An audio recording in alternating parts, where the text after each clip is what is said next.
शहर में शाम उतर रही थी। आसमान पे हल्का सा धुआं और गति से भागती गाड़ियां किसी फिल्म के तेज कट की तरह दिख रही थीं। लेकिन उसी भीड़ में ट्रैफिक सिग्नल के पास एक बूढ़ा सा झुर्रियों से भरा चेहरा, फटे कपड़े, कांपते हाथ, सूनी आंखें, लाठी टेके हुए लोगों की खिड़कियों पर दस्तक दे रहा था। उसी समय एक चमचमाती गाड़ी वहां आकर रुकी, काले रंग की, महंगी और बिल्कुल नई। गाड़ी के अंदर बैठी थी आयशा मल्होत्रा, एक करोड़पति की बेटी, पूरे शहर में जिसे लोग मल्होत्रा ग्रुप की प्रिंसेस कहते थे। वो एमबीए के इंटरव्यू के लिए जा रही थी, साफ सुथरी ड्रेस, आत्मविश्वासी आवाज और दुनिया उसके कदमों में। लेकिन अगले ही पल दुनिया उलट गई। खिड़की के बाहर वही बूढ़ा आदमी, वो बेबस भिखारी, उसकी गाड़ी के शीशे पर धीरे से थपथपाता है और कहता है, बिटिया कुछ दे दो, 2 दिन से पेट में अनाज नहीं गया। आयशा ने अनदेखा करना चाहा, लेकिन जैसे ही उसने उस आदमी की आंखों में देखा, वो जम गई। सांस रुक गई, दिल जैसे धड़कना भूल गया, क्योंकि वो आदमी वही था जो कभी उसका सगा भाई हुआ करता था। हां, उसका बड़ा भाई आरव। और वहीं से कहानी शुरू होती है, एक ऐसे परिवार की जो टूट गया, एक ऐसे बेटे की जो बिखर गया, और एक ऐसी बेटी की जिसे अचानक अपनी ही दौलत अपराध लगने लगी। मल्होत्रा परिवार जमाने भर में ईमानदारी, मेहनत और सम्मान के लिए जाना जाता था। पिता विक्रम मल्होत्रा और मां अनामिका दोनों ही अपने बच्चों को अच्छे संस्कार देते थे।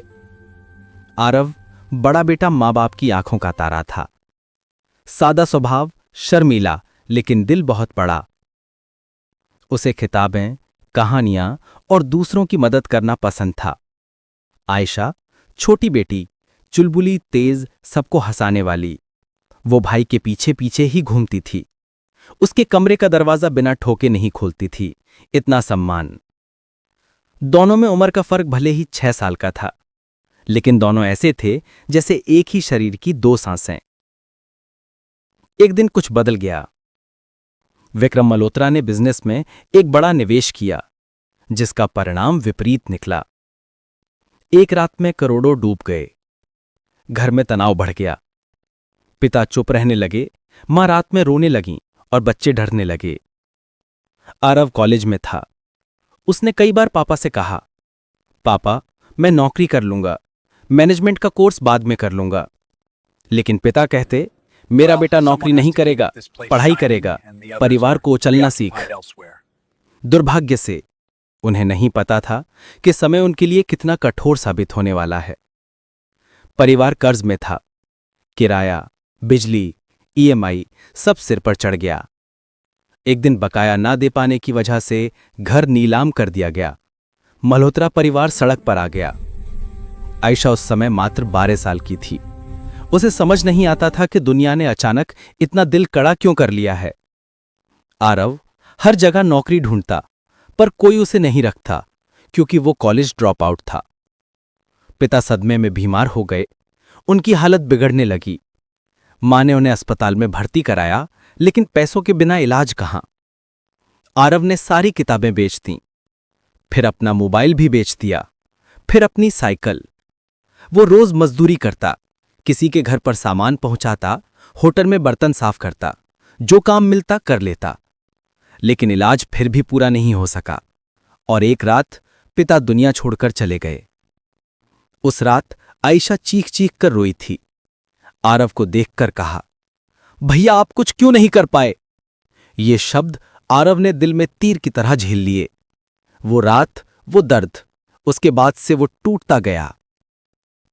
पिता के जाने के कुछ महीनों बाद मां भी गंभीर रूप से बीमार पड़ी। कर्ज चढ़ चुका था, किसी ने मदद नहीं की। बढ़ते तनाव और भूख प्यास के मां का शरीर खोखला कर दिया। एक रात वो भी आरव की गोद में दम तोड़ गई। आरव बिल्कुल अकेला पड़ गया, न घर, न परिवार, न पैसा। लेकिन सबसे बड़ी मार, उसे आयशा से अलग कर दिया गया। सरकार के आदेश पर बच्चों की सुरक्षा के लिए आयशा को एक प्राइवेट अनाथालय में भेज दिया गया। जहां अमीर दानदाता बच्चों को गोद लेते थे, पालते थे, पढ़ाते थे। कुछ महीनों बाद आयशा को एक अरबपति परिवार ने गोद ले लिया। उस रात जब आयशा को ले जाया गया, वो रोते हुए पीछे देखती रही। भैया, मैं आपको छोड़कर कहीं नहीं जाऊंगी, भैया। लेकिन आरव असहाय था, वो कुछ नहीं कर पाया। आरव अब खुद भी सड़क पर था। न काम, न खाना, न परिवार। उसने सब कुछ करने की कोशिश की, मजदूरी, छोटे काम, होटल, ट्रक लोडिंग।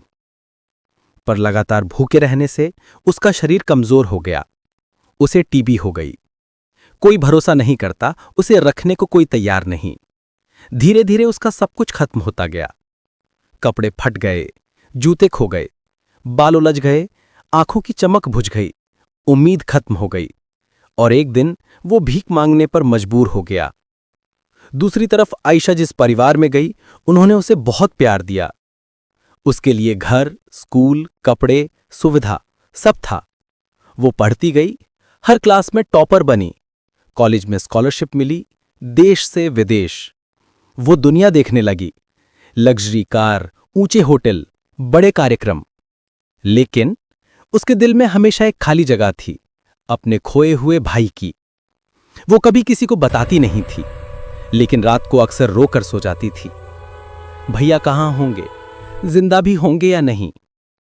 22 मई की शाम को आयशा एमबीए इंटरव्यू के लिए घर से निकली थी।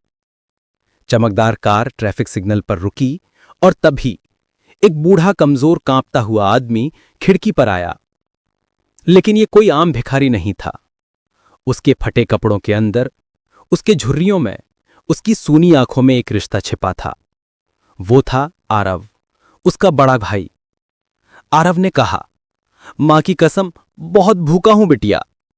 उसकी आवाज कांप रही थी, बोल मुश्किल से निकल रहे थे। आयशा के हाथ से मोबाइल गिर गया, दिल धड़कना भूल गया। उसने धीरे धीरे खिड़की नीचे की और फुसफुसाकर कहा, भैया। आरव चौंक गया, उसकी आंखें फैल गईं। वो विश्वास नहीं कर पा रहा था। आंसू उसके गंदे चेहरे पर बहने लगे। कहता है, आयशा, तू तू जिंदा है बिटिया, तू बहुत सुंदर हो गई है। और वो वहीं सड़क की गंदगी पर बैठकर रोने लगा।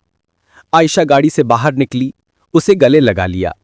लोग देख रहे थे, कोई वीडियो बना रहा था, लेकिन उसे परवाह नहीं थी। उसका भाई उसके सामने भीख मांग रहा था और वो करोड़ों की मालकिन थी। जमीन घूम गई, आंसू बहने लगे। आयशा का गला भर आया। भैया, कहां चले गए थे, क्यों छोड़ दिया मुझे?